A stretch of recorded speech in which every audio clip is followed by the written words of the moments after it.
Bonjour à toutes et tous, nous sommes ravis de vous accueillir aujourd'hui au sein de cet endroit superbe, moderne et innovant, la caserne, dans le 10e arrondissement de Paris. C'est comme son nom l'indique une ancienne caserne de pompiers, la caserne Château-Landon. Elle était désaffectée depuis 2005, elle a été transformée et reconfigurée pour rouvrir en 2021.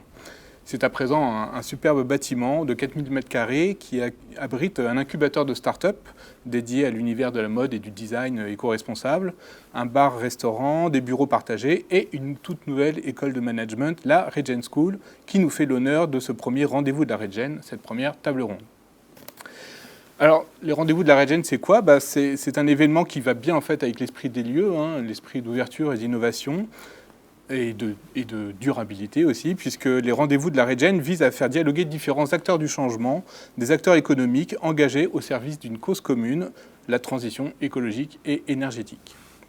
Ces personnalités, ces entreprises ont l'ambition de sortir du business as usual pour trouver des nouveaux modèles d'affaires capables de réconcilier écologie et économie dans le respect des limites planétaires, en s'inspirant des principes du vivant et au bénéfice de la préservation des écosystèmes. Bref, en ces lieux où des pompiers se mobilisaient pour sauver des vies, aujourd'hui, si vous me permettez la comparaison, on va essayer de se mobiliser pour être acteurs du changement tous ensemble. Et pour cela, pour mobiliser, pour sensibiliser, pour engager, pour inspirer, il nous faut une équipe de super-héros, j'ai envie de dire, une dream team où chacun a son rôle à jouer et a son super pouvoir. Eh bien, ça tombe bien, ils sont là, les super-héros. Figurez-vous qu'on les a ici, ils ont répondu présents. Financiers, industriels, assureurs, formateurs, je vais vous les présenter. Arthur Samuel, bonjour. Vous êtes cofondateur de la Regen School qui nous accueille en ces lieux, donc merci. Vous êtes également ancien associé de Tikeo Capital, un fonds d'investissement d'envergure mondiale. Natalia Milan, vous êtes toujours chez Tikeo Capital, vous, et vous êtes directrice de la RSE, de l'activité Private Equity. Alain Devigne, à mon côté, cofondateur et directeur général du groupe Amarenco, producteur indépendant d'énergie solaire. Anna Dubois, vous êtes directrice RSE du même groupe Amarenco et vous êtes plutôt directrice de la régénération et vous êtes chargée des éco-programmes, vous nous en parlerez également. Antoine Denoise, vous dirigez AXA Climate, la branche de l'assureur AXA dédiée à la gestion, à l'adaptation et à la résilience des organisations face aux risques climatiques. Et vous avez lancé également le programme de formation Butterfly, vous nous en direz deux mots aussi. Enfin, Maria Boumbar, vous êtes étudiante en Master 1 à la Regen School.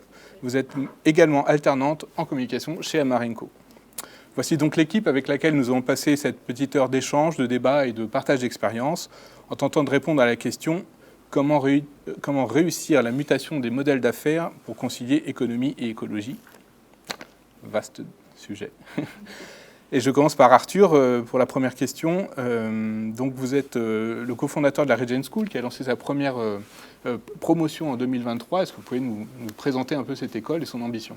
Bien sûr. Donc Regen School, c'est une jeune école qui est assez singulière, une école de management qui est centrée sur les enjeux de transition environnementaux et sociaux. L'objectif et l'ambition, c'est de créer une nouvelle institution académique qu'on a cofondée avec Marie-Sara et qui doit justement revoir le logiciel de formation et tout le paradigme qui est mis en place actuellement dans les écoles de commerce. On a commencé par une formation sur un format de programme Bac+5, accessible après un Bac+3, dans laquelle Maria a fait partie de cette promotion, avec pour objectif de chercher justement les talents qui vont être capables de s'adapter aux besoins stratégiques des entreprises qui ont ce besoin de pivoter assez rapidement face aux enjeux de transition à la fois environnementaux et sociaux. On s'est focalisé sur 4 grands types de métiers.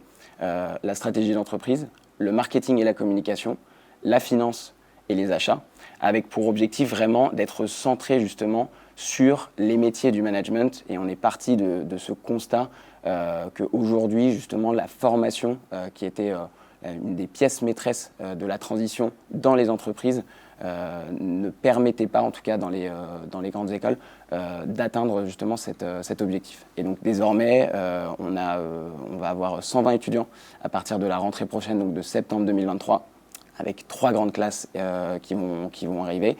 Une classe sous un format du coup Bac+3, 2 classes sous un format de Bac+5, une classe du coup de Master 2 dans laquelle sera Maria, et une dernière classe qu'on appelle Impact Makers, qui est dédiée pour le coup à des profils qui ont déjà un certain nombre d'années d'expérience professionnelle et qui souhaitent se reformer en un an pour pouvoir justement rester dans le monde de l'entreprise et pivoter dans leur trajectoire de carrière. D'accord. Mais alors vous venez du monde de l'investissement, hein, de Tikeo Capital. Comment un investisseur se retrouve directeur d'école C'est un gros pivot justement. On travaillait justement avec Marie-Sara chez Tikeo Capital ensemble dans la même équipe. On était avec Natalia également. Donc il faut savoir que Tikeo Capital est investi sur différentes activités. Une activité de décarbonation et de transition énergétique, une activité d'agriculture régénérative. Donc on a commencé à se spécialiser sur ces sujets-là et à comprendre l'importance de ces sujets-là dans le monde de l'entreprise. On a été en charge d'une mission également de transformation d'un véhicule d'investissement qui était plus généraliste et qui avait pour objectif de devenir un véhicule d'investissement qui désormais va investir dans les mêmes secteurs avec pour objectif d'investir uniquement dans des entreprises qui génèrent un impact positif, soit sur l'environnement, soit sur la société. On a travaillé pendant 18 mois sur ce projet et on s'est heurté à pas mal de difficultés et notamment au fait que tout simplement, une partie des équipes d'investissement n'a jamais été formée à ces thématiques-là. Donc il faut d'une part les former et on s'est dit finalement on va pouvoir accéder à des nouvelles générations qui dans ces écoles sont désormais formées sur ces thématiques. Et là encore, on s'est rendu compte que finalement il y avait de nouveau un blocage puisque finalement les nouvelles générations sont encore assez peu formées dans les grandes écoles de commerce et de management sur ces sujets-là. On a été parler du coup aux entreprises derrière pour leur donner la parole et leur demander d'où vient finalement ce manque de transformation et d'adaptation face aux dangers qu'on voit pour les limites planétaires. Et le premier blocage qui ressortait, c'était finalement le manque de talent qui était présent dans les entreprises et qui était formé sur ces thématiques-là. Et donc c'est comme ça qu'on a eu l'idée finalement de réfléchir à une nouvelle institution académique qui intègre entièrement ces enjeux-là de manière transverse dans l'ensemble du programme et des cours. Parfait. Alors Tikeo Capital, justement, est représenté ici par Natalia. Est-ce que vous pouvez nous expliquer un petit peu ce que fait Tikeo et vous représentez la RSE au niveau du private equity. On veut bien une petite définition rapide du private equity pour les gens qui ne sont pas familiers de ce monde financier. Bien sûr. Donc Natalia Milan, responsable pour le private equity. Donc Tikeo Capital est un gestionnaire d'actifs, ça veut dire qu'on utilise l'épargne mondiale pour l'investir dans des solutions. Et donc l'idée, c'est qu'avec 43 milliards sous gestion, Tikeo Capital investit dans différentes lignes métiers qui sont la dette privée, les private equity, les stratégies liquides et les real estate, donc l'immobilier.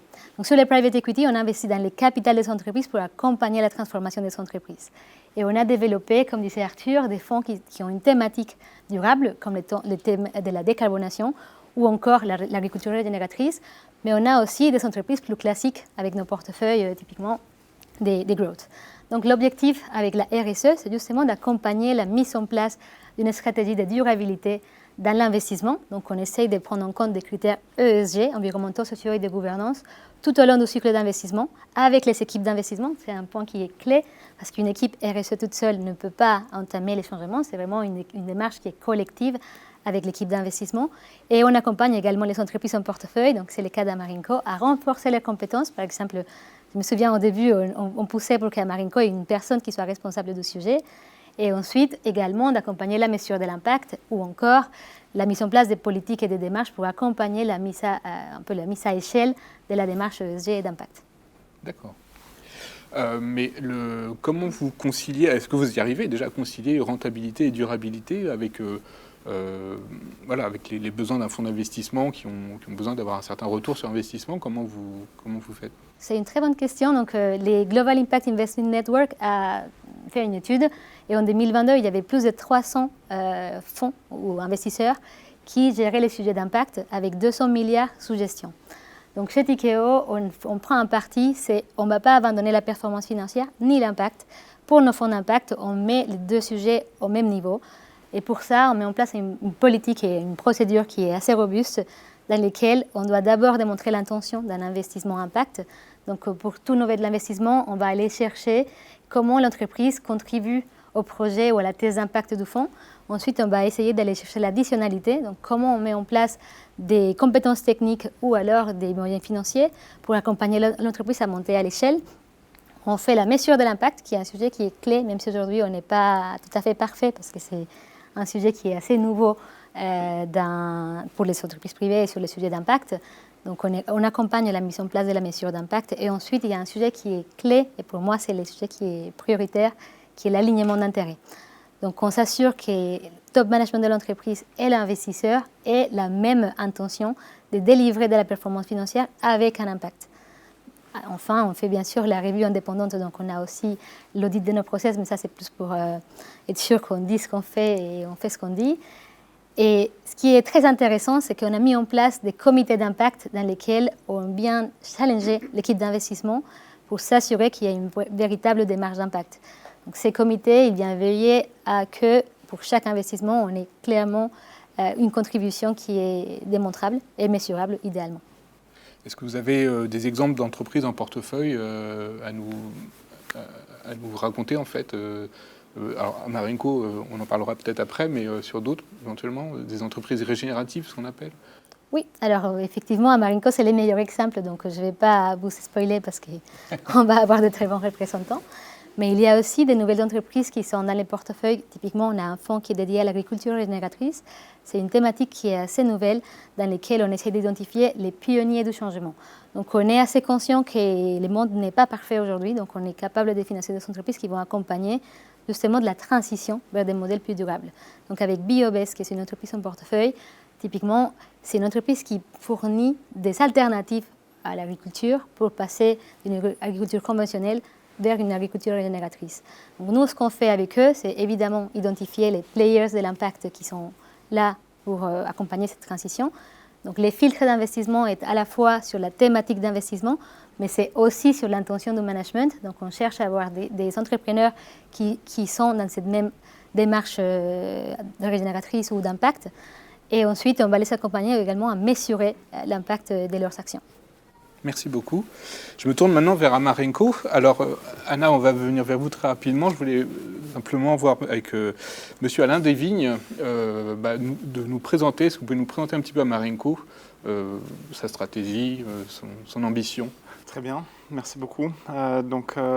L'entreprise est une entreprise européenne dont l'activité principale est de produire des électrons ce qu'on va appeler régénératif, j'en parlerai un petit peu après, mais en gros, c'est des électrons qui sont à partir de l'énergie solaire. Donc, on produit ces électrons et donc on les vend à des consommateurs et à des utilisateurs. L'entreprise est européenne, donc elle est présente sur différents marchés en Europe.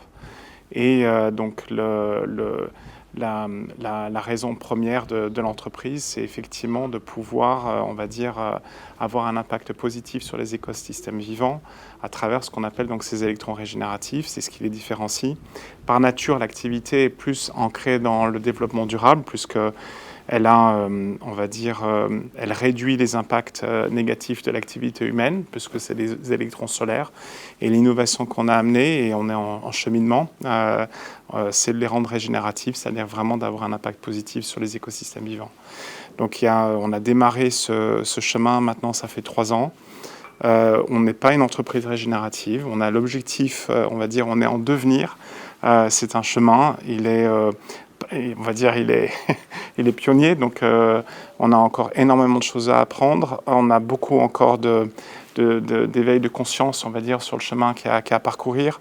Et on a beaucoup appris aussi avec des formations, dont notamment celle de Butterfly, Antoine est là présent, et qui nous a fait découvrir qu'effectivement, être une entreprise régénérative, ça va bien au-delà que de produire des électrons, d'avoir une activité régénérative ou d'avoir des produits régénératifs ou des services régénératifs. Donc voilà en gros ce qui est, je pense que voilà, Anna développera un peu plus, on va dire, ce qui est le sous-jacent de ces électrons régénératifs. Mais voilà en gros notre vision, notre aspiration, puis aussi l'humilité de dire c'est un chemin qui prend du temps et malgré l'urgence, les transformations nécessaires à opérer demandent aussi de la patience de la part de tous les parties prenantes. Et sur ce chemin, effectivement, c'est important pour Amarenco d'avoir des investisseurs qui comprennent ce chemin et qui vous accompagnent sur ce chemin, comme tout à fait. Tikehau, mais il y en a d'autres. Le choix des actionnaires est important. C'est une industrie qui est très capitalistique, donc elle nécessite beaucoup d'investissements. On est dans des échelles des milliards d'euros, donc elle est aussi liée à de l'emprunt bancaire, donc à des fonds propres et à de l'emprunt. Donc effectivement, les parties prenantes financières, donc à la fois les actionnaires et les fonds de dette, les banques, etc., ont un impact important sur notre activité. Donc effectivement, il y a un rôle éducatif important. La différence entre un impact durable et régénératif, ce que ça signifie dans l'horizon de temps aussi, qu'effectivement ça nécessite du capital résilient, ça nécessite de la patience, ça nécessite aussi de donner la possibilité à la nature, à travers les investissements, d'être auto-régénératrice. Donc effectivement, c'est beaucoup d'éducation avec les actionnaires et les investisseurs et les banques. Et effectivement, d'aller bien au-delà que simplement des cases à cocher sur des formulaires. Donc c'est un gros travail. Et on est en pleine transformation, mais c'est passionnant. Voilà, c'est passionnant, ça donne beaucoup de sens. Vous avez une signature, je crois, qui est Invest in Regeneration, c'est ça? Invest in Regeneration, il y a plusieurs raisons. Donc effectivement, dans ce contexte aujourd'hui, il est évident par rapport à la régénération, on en a parlé. Le jeu de mots, c'est qu'en anglais, c'est renewable energy, et generation, en français, c'est produire. Donc produire l'énergie renouvelable. En même temps, c'est aussi générationnel, intergénérationnel. On est dans une génération de pivotement. Donc effectivement, de pouvoir intégrer nos parents, nos grands-parents, nos enfants, nos frères et sœurs dans ce chemin, c'est l'enjeu principal, donc d'être multigénérationnel. Il y a certainement 2 aspects que j'oublie dans Invest in Regeneration, mais c'est ce qui me vient en premier. Ouais. Très bien. Ouais. Merci beaucoup. Donc, Anna Dubois, j'en viens à vous. Vous êtes directrice RSE de chez Amarenco. Et en fait, c'est pas vraiment le nom de votre poste, c'est directrice de la régénération. Alors, expliquez-nous la différence. Et puis, dites-nous effectivement, au travers des programmes éco notamment, comment vous opérez concrètement ce chemin en fait, qui est vertueux. Très bien, merci. Alors, la différence, c'est un vaste sujet, la différence entre RSE et régénération. On va se retrouver régulièrement sur des indicateurs qui peuvent être similaires, mais avec parfois des intentions ou des seuils visés qui vont être différents. Donc on va viser du net positif pour améliorer, pour donner un coup de pouce pour que les écosystèmes, qui peuvent être naturels, écologiques, humains, puissent retrouver leur capacité à être résilients, notamment. Donc Alain parlait de cette résilience.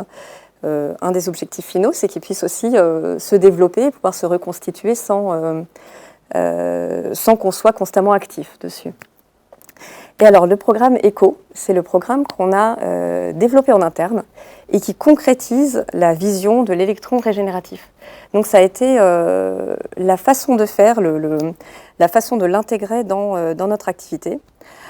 Et comme c'est un sujet tellement vaste et qui peut être vague aussi pour certains au départ, on a eu besoin d'en faire des choses concrètes, déjà de traiter de notre cœur de métier. Donc, on a décidé d'appliquer la régénération aux projets solaires. Maintenant, on a aussi des projets de stockage, mais on a décidé au départ sur les projets solaires d'appliquer des notions de régénération et de nous concentrer sur les écosystèmes naturels. Donc voilà, on s'est dit on va regarder là-dessus.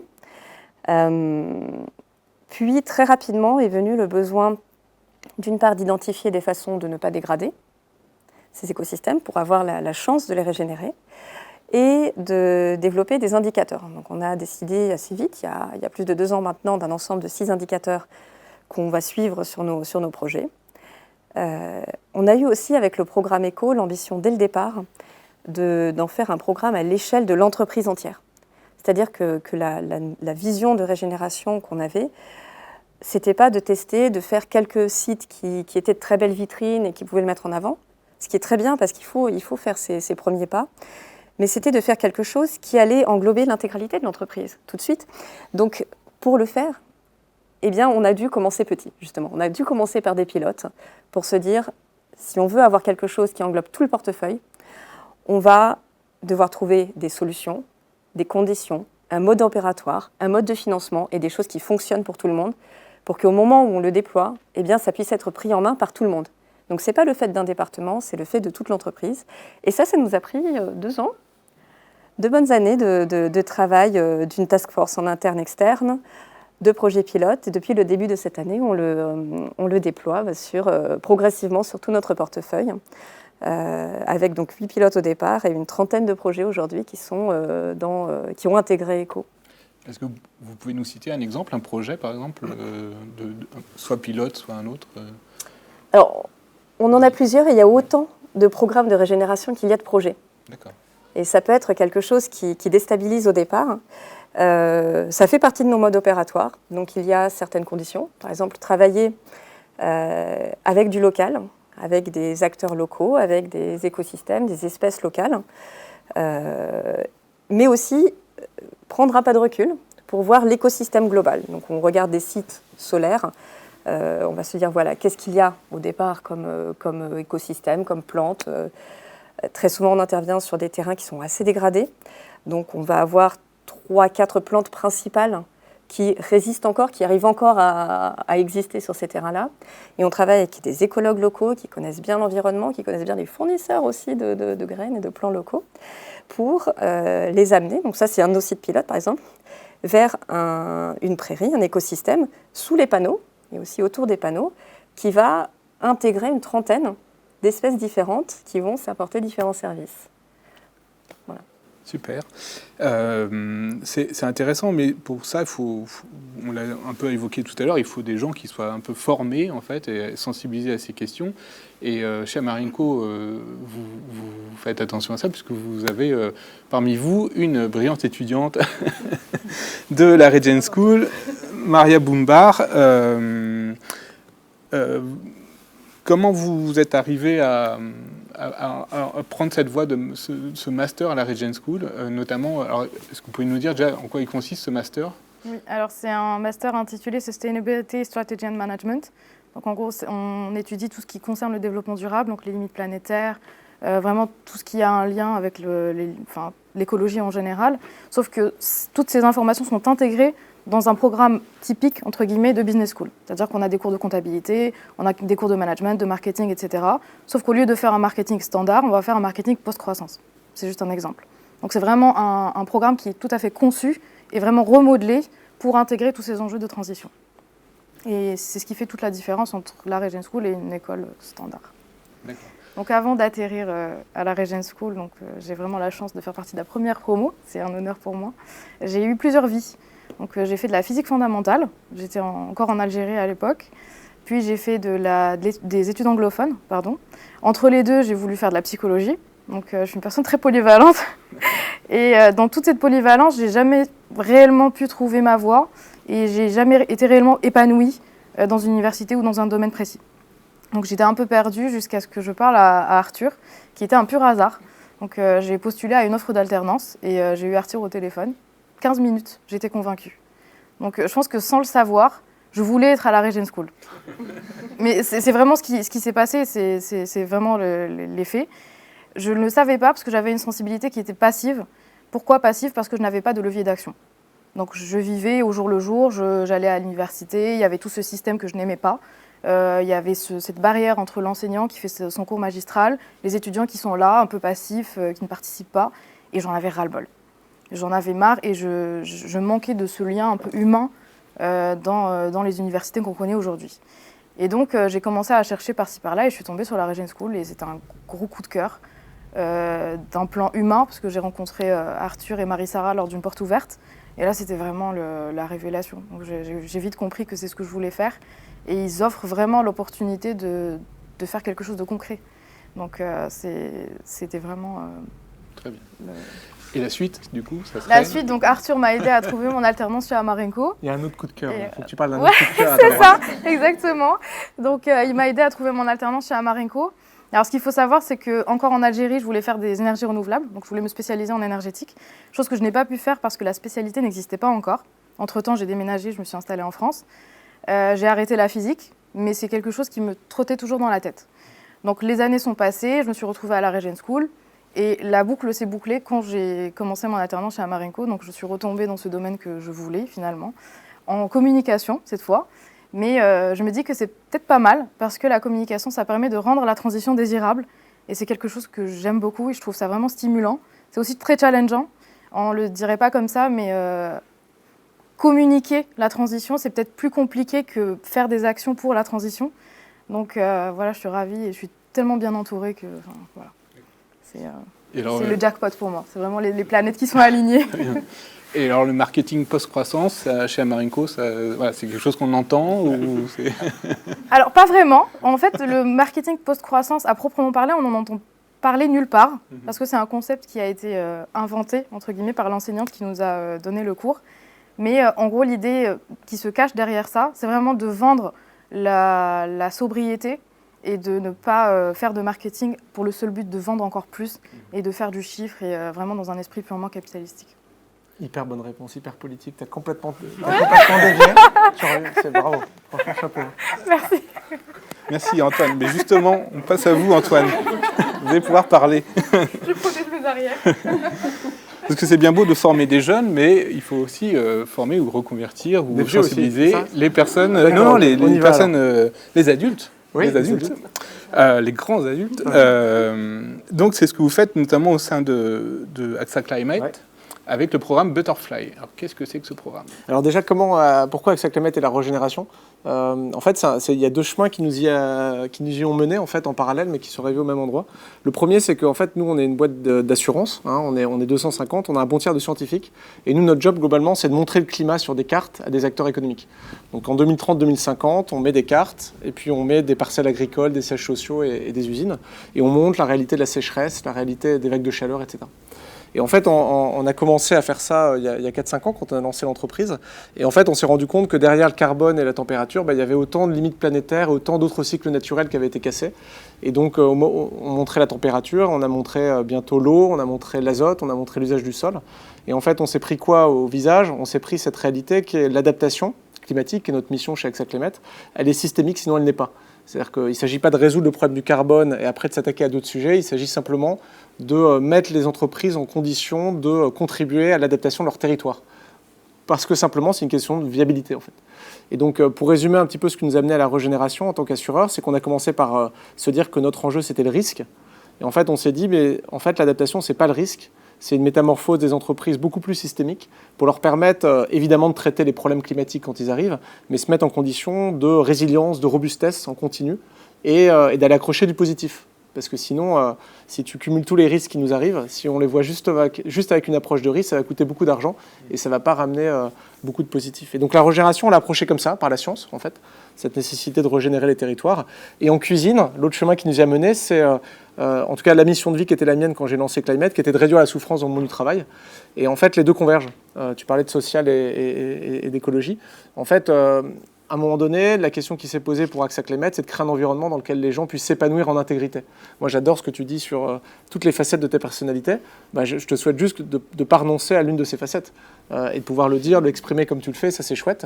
Là, dans la plupart des boîtes, c'est pour ça qu'on a des problèmes de burn-out et d'épuisement, mais en fait, on demande des gens de correspondre à des fiches de poste, d'être un peu séparés, de se couper les uns les autres en deux. Et ça fait des ravages en termes d'énergie et d'alignement. Et donc, le projet, le régénératif, on l'a approché d'abord par la RH, la culture et cette façon assez vivante qu'on a eue de permettre à chacun, chez Climate, de jouer les rôles qu'il a envie de jouer. Moi, le premier. Donc, voilà ce qui nous a mené. Et la Butterfly, en fait, c'est le résultat de ces deux chemins.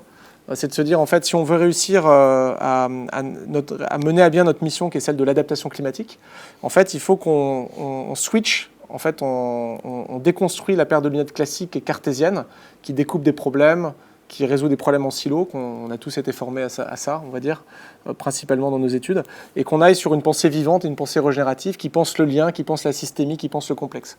Et ça, il y a du taf. Donc la Regen School s'en occupe.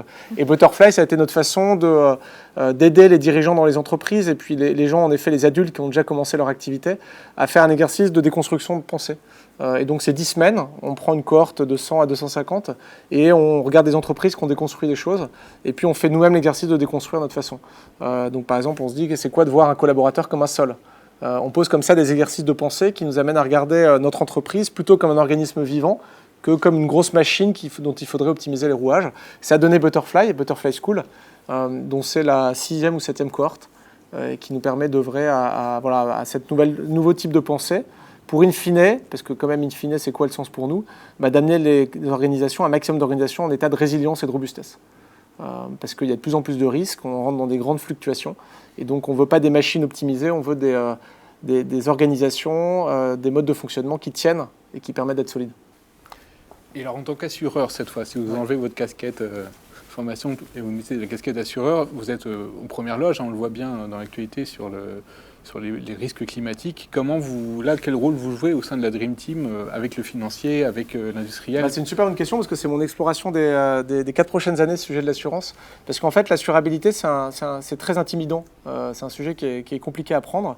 Pourquoi ? Parce que l'assurance, je vais parler des entreprises, l'assurance pour les grandes entreprises, elle est fondamentalement, le modèle est un peu cassé à 2 niveaux. C'est-à-dire qu'on est devenu des assureurs qui comptent sur les statistiques. Et donc pour accompagner des secteurs comme ça qui se développent, il faut des compétences physiques et pas uniquement des stats. Parce que quand on change les pratiques agricoles, ça n'a rien à regarder en arrière. Quand on accompagne les développeurs de l'énergie renouvelable, il faut qu'on comprenne la logique physique. Et les entreprises d'assurance ont perdu ces compétences et ces expertises clés. Ça, c'est le premier écueil. Et le second, c'est qu'on prend trop les choses en silo. Et ça, c'est le problème du monde contemporain. C'est-à-dire qu'on regarde, est-ce qu'on souscrit un panneau solaire là ? Est-ce qu'on souscrit un nouveau matériau de construction de Saint-Gobain là ? Et on a plutôt tendance à dire non, parce qu'en fait, en regardant les choses en silo, on ne tire pas le fil de la résilience induite de tout ça. Et donc ces 2 écueils, il faut les dépasser. L'hypothèse de travail qu'on a, pour reprendre ta question sur l'assurabilité, c'est que la bonne maille pour retrouver de l'assurabilité pour les acteurs économiques, c'est celle du bassin versant et du territoire. Donc on rejoint un peu les logiques qui ont été décrites par Anna au niveau du territoire, mais c'est de dire le territoire est la maille où les acteurs peuvent se connaître, ont intérêt globalement à ce que le territoire reste viable, et c'est là où on peut avoir du sens, et ça peut avoir du sens de modéliser la résilience. C'est-à-dire ce que va faire Amarenco en termes d'investissement propre pour Amarenco a des effets induits positifs pour les acteurs autour. On pense que c'est notre rôle en tant qu'assureur de modéliser ça pour donner à davantage d'acteurs l'envie de financer Amarenco, et puis potentiellement plein d'autres acteurs aux côtés, à partir du moment où ils se battent sur un objectif commun qui est la viabilité. Donc l'assurabilité, on y revient, on va essayer de le faire, mais c'est un sujet qui est en effet complexe, sur lequel il faut prendre le temps de ne pas faire de bêtises. Voilà, pour résumer. Vous m'avez un peu spoilé sur ma dernière question qui était pour vous, qui était sur les territoires, mais c'est pas grave, pas de souci. On peut y aller. Donc les collectivités publiques. Inarrêtable sur les territoires, donc si tu veux y aller, on y va. Mais Anna pourra réagir éventuellement. En fait, comment ils suivent ces changements de modèle économique, les collectivités? Est-ce qu'ils vous suivent quand vous allez voir avec des modélisations? Alors, le modèle économique, il faut aussi spoiler un petit peu. C'est pas un point d'inflexion, le modèle économique. C'est-à-dire que c'est hyper intéressant de voir des modèles économiques différents du modèle volumique qui est le nôtre. Mais en fait, on s'est rendu compte que ce n'est pas ce qui mettait en mouvement les dirigeants et les organisations. En fait, le modèle économique, ça suit d'autres choses. Ça suit un choc de réglementation, ça suit un traitement de risque. Et donc, il faut faire confiance au modèle économique pour se trouver à partir du moment où il y a un chemin.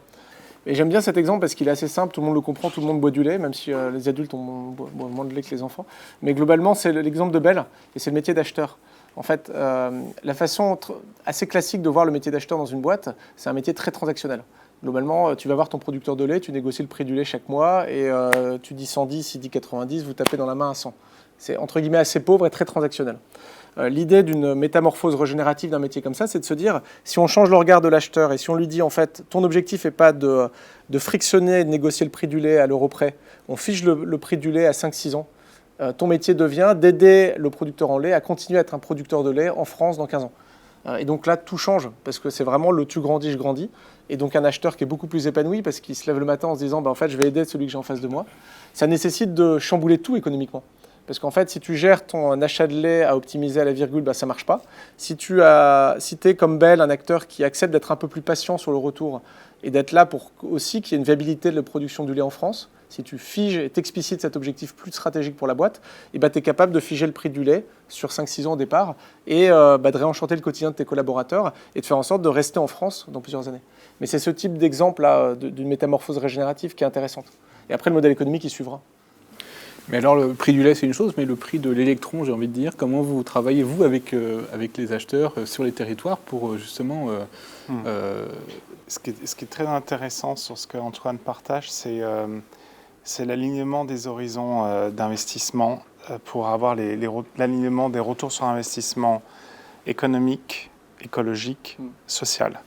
Et aujourd'hui, c'est ce désalignement, on va dire, des attentes de retour sur investissement financier, et, social et environnemental qui fait que c'est la merde, quoi. Donc l'enjeu numéro 1, c'est réellement de réaligner les trois. Et en fonction des projets, ces horizons peuvent être courts, sur d'autres ils peuvent être très longs.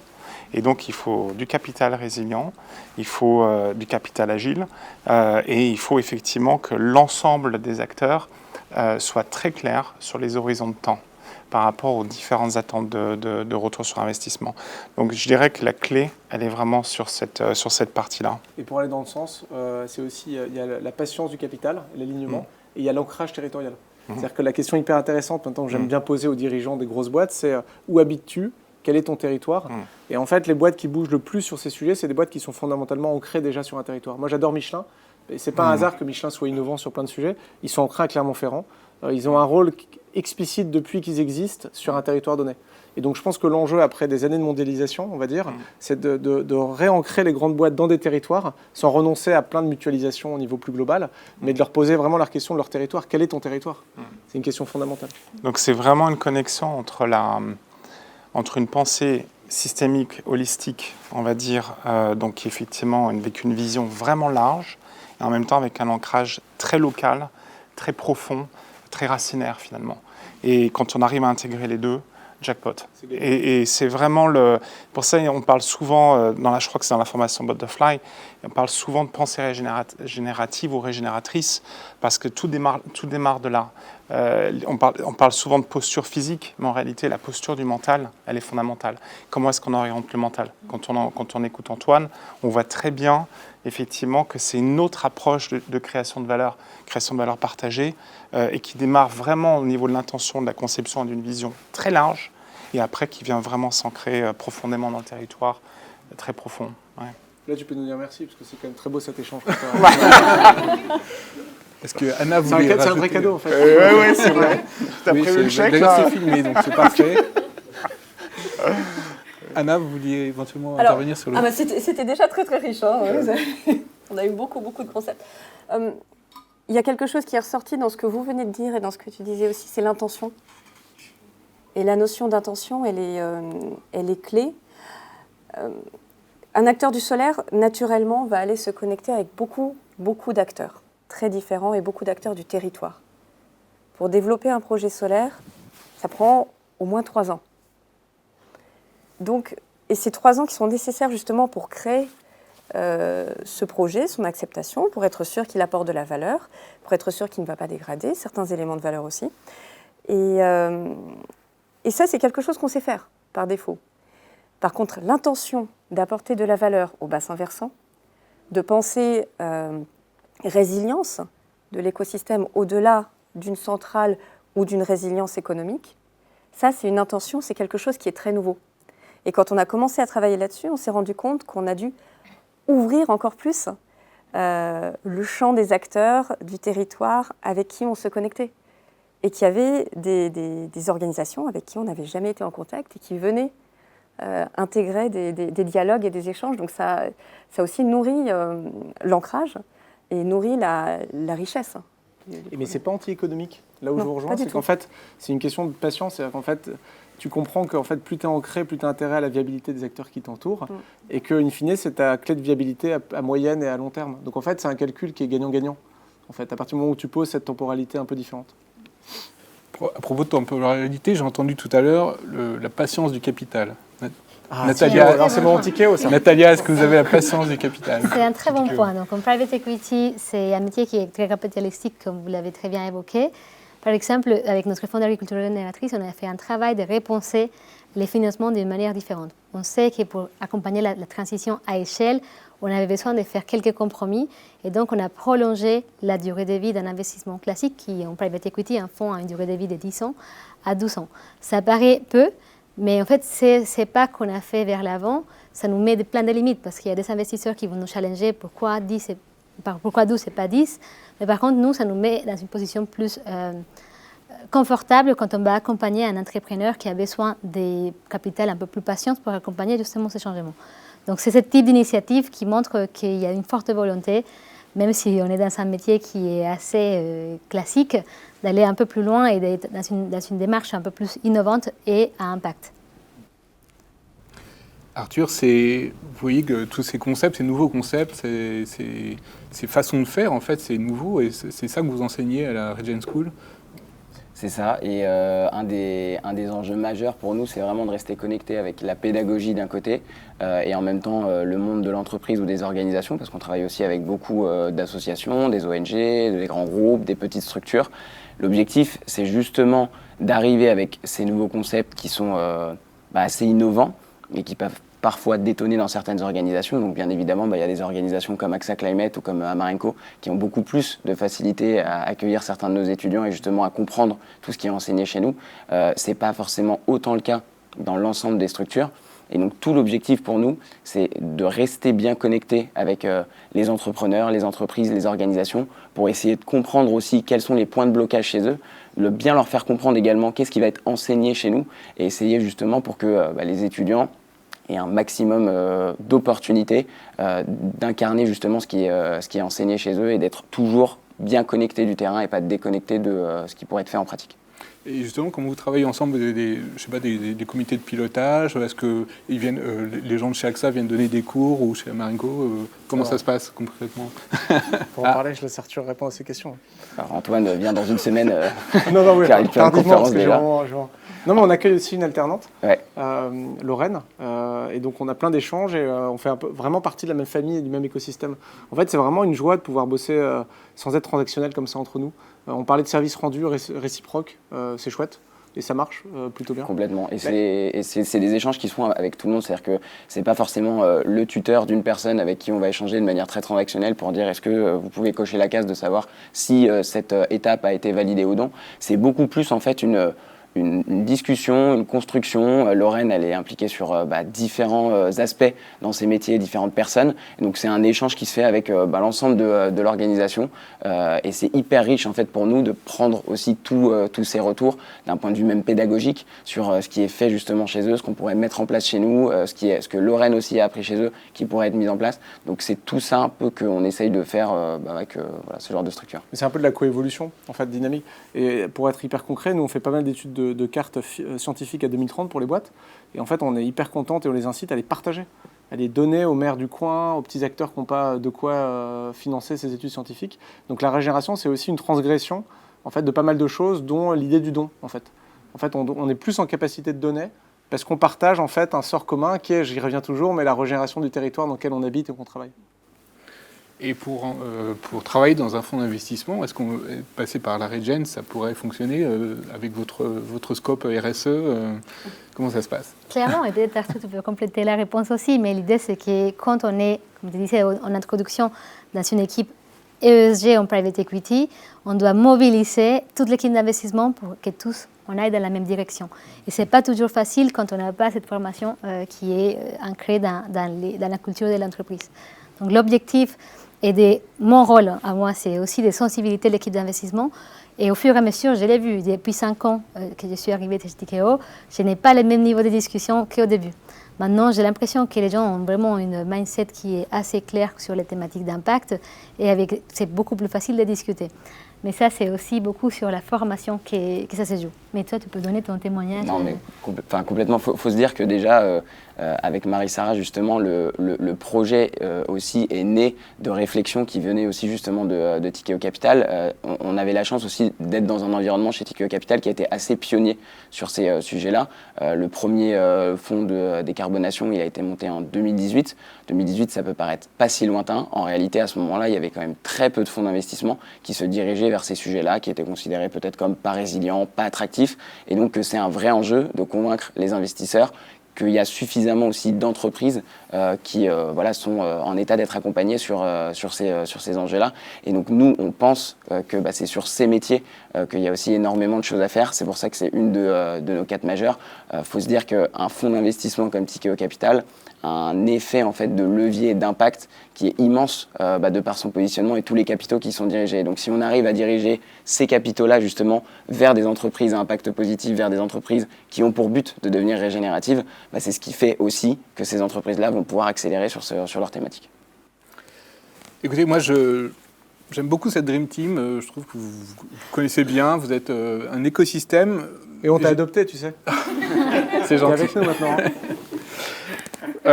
Super. Et oui, justement, moi je voulais savoir un petit peu, et ça sera un petit peu le tour de table du mot de la fin, si vous me permettez. On a parlé de temporalité entre, effectivement, il y a une urgence climatique et en même temps, il faut viser le temps long.